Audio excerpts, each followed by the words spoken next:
Heaven reveals itself. Heaven reveals itself.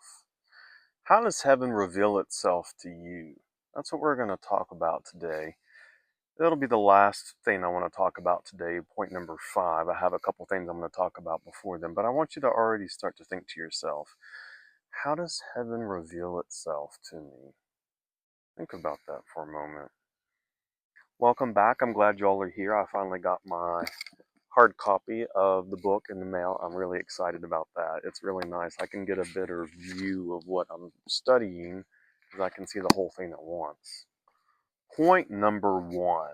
I want to go back and revisit for man is always self-imprisoned or always self-freed. And part of studying something is I have to repeat things over and over again to get it in my mind. And after I recorded the last video, I kept thinking about that. I'm either self-imprisoned or self-freed. And what are ways that I imprison myself? And I have to be honest, one thing that popped in my mind recently, right after I recorded the last video, is I was looking at other YouTube channels, and just to cut a long story short, I was kind of feeling jealous about their success. Now, I don't usually view myself as a jealous person. You know, my friends or family, when people get new things, cars, houses, I'm always happy for them, and if they're doing really well, I admire them. But I've noticed, being a creator here on YouTube, it's easy for me to compare myself to other people, and I start to get jealous. And I realized jealousy is kind of a prison, the prison of jealousy. And I'd never think about myself as being jealous, but when I'm honest with myself, I saw that. And I thought, I'm imprisoning myself with jealousy. And I was just curious for you all, what do you imprison yourself with? What are your limitations? What are some things, anger, fear, whatever, doubt? What are some things that you imprison yourself with? I'd like for you to leave a comment in the comment section so we can all learn together and figure out how we are imprisoning ourselves. The second point I want to talk about today is about effort and struggle. And it's ironic because I have a lot of dreams that mean a lot to me. And I wonder if you all have dreams that kind of tell you a story about yourself. Sunday night, I had a situation where I had to contact my doctor to get some prescription filled. And for some reason, I was worried about it the night before. And I was thinking about how I was going to have to jump through all these hoops to get what I needed. And that night I dreamt that I was in a hospital and there were all these people around and I was having to fill out all these forms to get the prescription. And I was actually even chasing the doctor down the stairwell to try to get a hold of her to get me the prescription. And I was all worried about that. And the next morning I woke up, she had already filled the prescription for me. So I woke up to the prescription fulfilled, kind of like the wish fulfilled, right? So the quote that I read that talks about that is where he's talking about Jesus being the fisherman and helping the disciples fish. And he says, "For you have within you all the elements necessary to go fishing. But until you find that Jesus Christ, your awareness is Lord, you will fish as did these disciples in the night of human darkness. That is, you will fish for things, thinking things to be real, and will fish with the human bait, which is struggle and effort."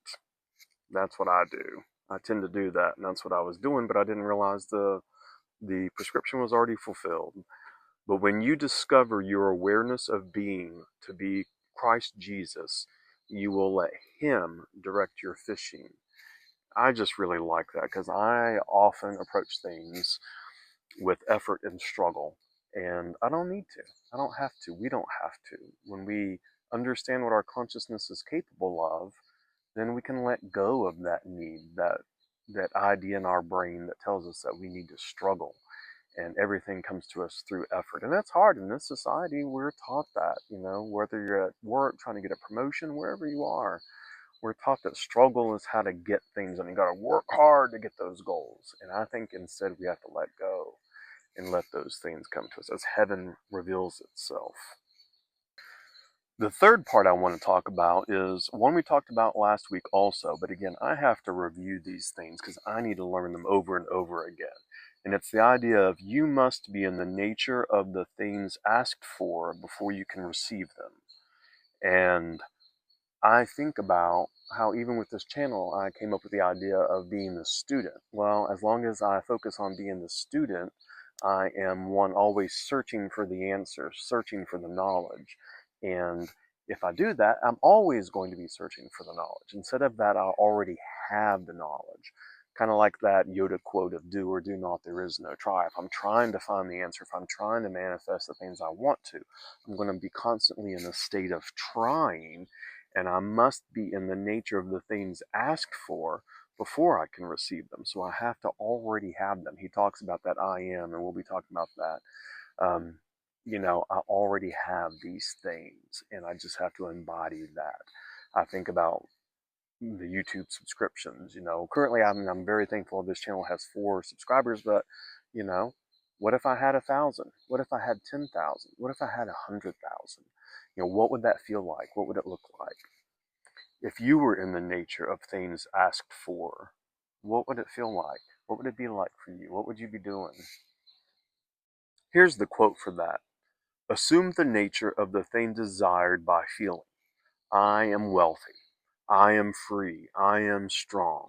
When these feels are fixed within yourself, your formless being will take upon itself the forms of the things felt.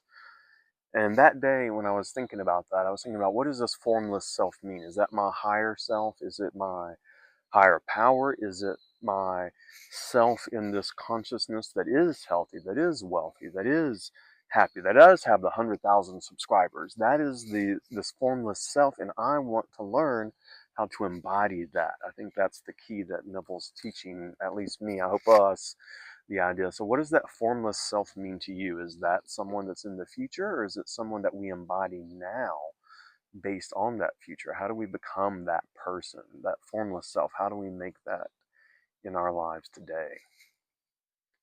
And that kind of goes into the 5th star, the thing that's most important and wraps this whole thing up, is that heaven reveals itself. And I love this quote. It says, things will disappear only as man changes in consciousness. Deny it if you will, it still remains a fact that consciousness is the only reality, and things but mirror that which you are in consciousness. So the heavenly state you are seeking will be found only in consciousness, for the kingdom of heaven is within you. As the will of heaven is done on earth, you are today living in the heaven that you have established within you. For here on this very earth, your heaven reveals itself. The kingdom of heaven really is at hand. And that's the key for me. And this last point here for this video is heaven reveals itself. It's already here. We don't have to think about, oh, I want this, I want that. There's a part of heaven. Heaven already exists right here, right now. And we have that health, we have that wealth, we have the 100,000 subscribers, we have whatever it is that you wrote down.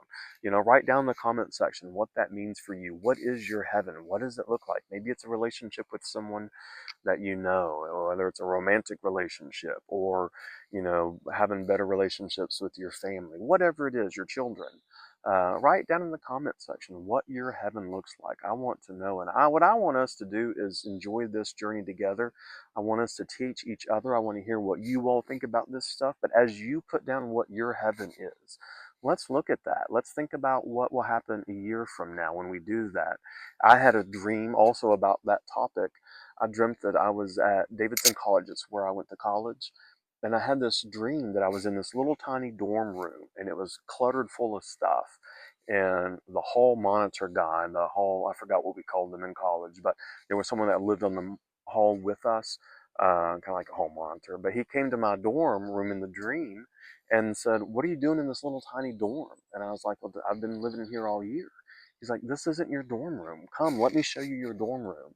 And he took me down the hall to this new dorm, and he had the key. It's like, "Here's the key to your new dorm." He's like, "It wasn't even your new dorm. This is the dorm you've always had. You just didn't have the key.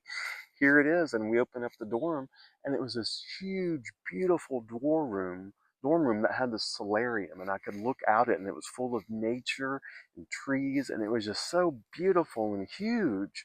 And I had spent this whole year in this little tiny dorm that was full of clutter. And I think that's the idea, is heaven reveals itself. The dorm room was always there, I just didn't have the key. Now I got the key. So let's think about what we want. What is our heaven? What does your heaven look like?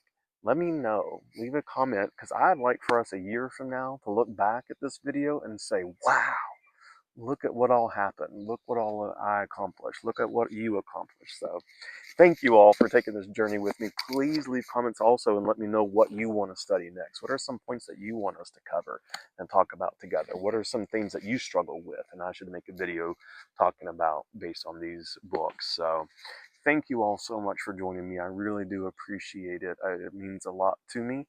I hope that you all are doing well. Keep me posted. Please stay grateful. Please stay kind. And as always, I'm grateful for each and every one of you. And I hope you have a wonderful, wonderful day.